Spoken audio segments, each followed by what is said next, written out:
E nós vamos ver que a partir daí também, até quando ele toca o seu instrumento, há uma manifestação do Espírito Santo.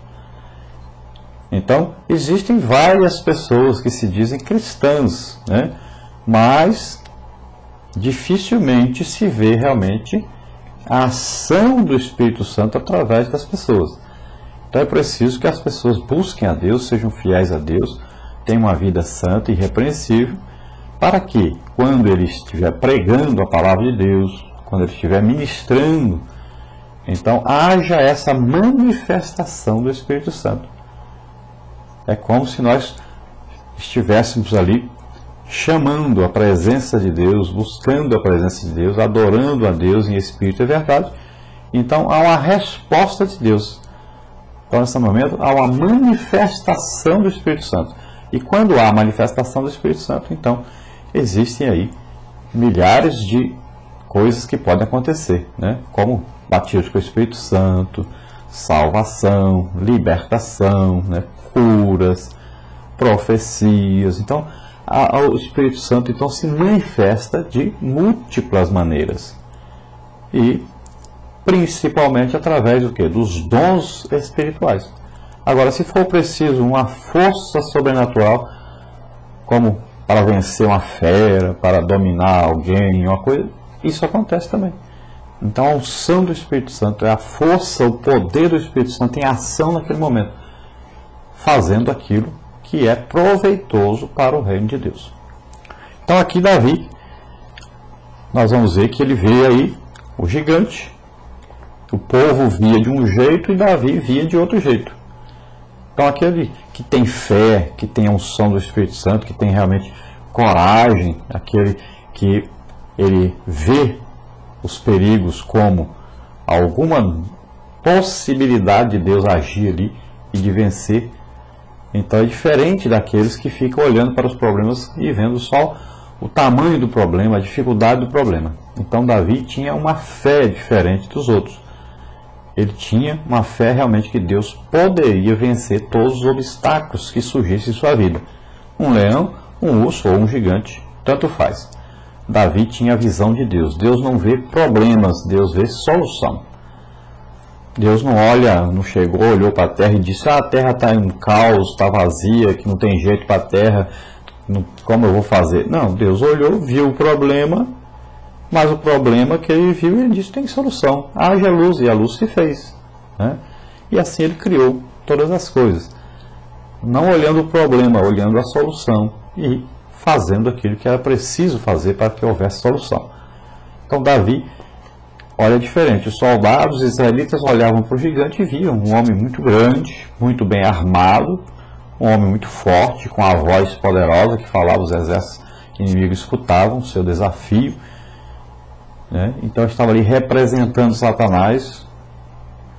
E Davi, quando olha, vê exatamente uma briga ali espiritual. Ele olha para o inimigo e vê: isso é um incircunciso, ele não tem nenhum tipo de comunhão com Deus.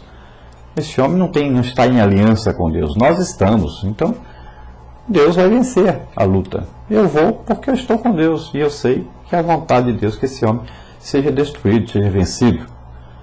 Estava representando exatamente a luta entre Satanás e Jesus é sempre vencedor. E Davi então vai. Não importa as armas do inimigo, não importa as armas materiais que nós temos. Nós não precisamos dessas armas materiais. As nossas armas são espirituais, poderosas em Deus. Qualquer coisinha que fosse ser usada materialmente, com a ajuda da unção do Espírito Santo, pronto, acabou. Só precisava da unção, não precisava nem da pedra. Só a unção derrubaria o gigante. Mas foi usada então apenas uma pedra. Davi, como estava acostumado, pegou a sua funda e girou a funda e lançou a pedra. E a pedra ali, guiada pelo Espírito Santo, bateu aí na testa do gigante Golias e ele tombou morto. Davi foi apenas lá com a espada, a própria espada do gigante Golias, cortou a sua cabeça e mostrou então o troféu agora de guerra, mostrou quem era o vencedor, que era Deus, que havia sido desafiado pelo gigante Golias diante de toda aquela multidão. Então Deus é vencedor sempre e Davi devido à unção do Espírito Santo, ao poder do Espírito Santo que houve a sua manifestação naquele momento. Então venceu o gigante e leva a cabeça do gigante como troféu. E a partir daí, então, como disse o próprio gigante, aquele povo filisteu não poderia mais dominar sobre Israel, porque Israel agora era o dominador, assim como foi o desafio feito. Então, a partir daí, Israel tem todo o direito sobre a terra dos filisteus, sobre tudo que os filisteus tinham. Eles recuperaram o seu território e avançaram sobre os filisteus. Embora até hoje haja essa briga aí por posse dessa terra, mas a posse da terra, como foi feito o desafio, então Israel venceu e tem todo o direito sobre essa terra. Então nós vemos aí a declaração de Davi, que ele disse então a Golias: tu vens a mim com espada, com lança, com escudo. Então fala, você tem as armas de guerra aí, material, humanas, armas humanas. E Davi diz, olha, eu vou a ti com armas espirituais, armas de Deus. Então eu vou a ti em nome do Senhor dos Exércitos. A arma mais preciosa que existe para nós é o nome de Jesus Cristo. Ele é o Rei dos Reis, Senhor dos Senhores, né? General do General. Então ele é aí o vencedor sempre. É o Senhor aí dos exércitos, né? O poderoso. Nunca perde batalha. Nós vamos sempre em nome de Jesus, em todas as lutas da nossa vida, e assim nós seremos mais do que vencedores. Então aqui ele diz, olha, o Deus dos exércitos de Israel, a quem tens afrontado. Então ele olha a luta como espiritual. E ele enfrenta o gigante como um inimigo de Deus. Que ele não conhecia o gigante, nunca havia falado com o gigante, não era inimigo propriamente dito. Mas quando ele vê que aquele gigante está afrontando o exército de Deus, ele vê que a luta é ali uma coisa de Deus e Satanás. Então ele vê o inimigo e ele vai em nome de Deus e ele enxerga espiritualmente.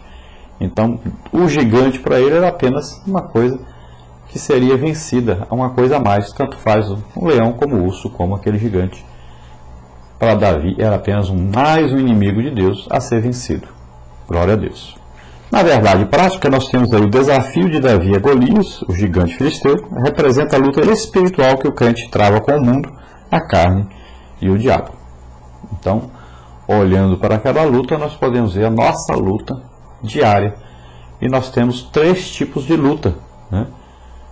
Todo crente, todo cristão tem aí a sua luta diária. Contra o quê? Contra o mundo, o sistema mundano, governado por Satanás, né? Que sempre chama o crente ao erro, ao pecado, à comunhão com as trevas. Depois, a luta contra a carne, ou seja, a luta contra o nosso próprio eu, contra nossos desejos carnais, que são contrários à palavra de Deus, nossa tendência de ir ao pecado, de agradar a nós mesmos pelo pecado, e a nossa luta contra o próprio diabo, que sempre vem nos tentar, que sempre lança setas, né, malignas, coisas para atrapalhar a nossa caminhada cristã. Então devemos lutar sempre sabendo que o inimigo, ele é um derrotado e que Cristo venceu esse inimigo. Nós precisamos apenas aprender a lutar contra ele, sabendo que em todas as coisas nós somos mais do que vencedores. Em todas essas lutas passamos por aflições, mas Jesus disse, não se preocupe, eu venci o mundo e vocês também vão vencer. Por isso que nós somos mais do que vencedores. Jesus venceu, e quando nós vencemos em nome de Jesus, nós passamos a ser mais do que vencedores. Glória a Deus.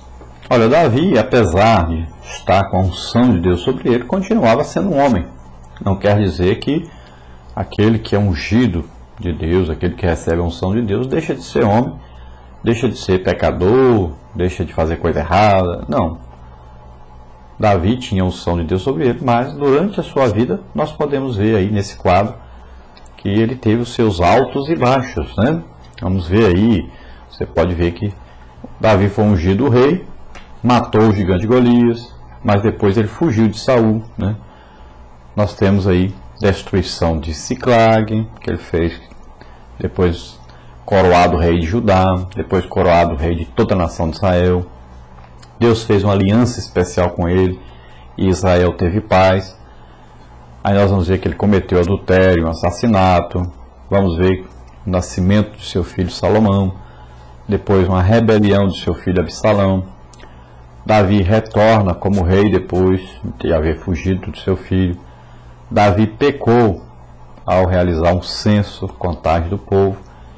Davi planejou aí a construção do templo de Deus em Israel. E nós vamos ver agora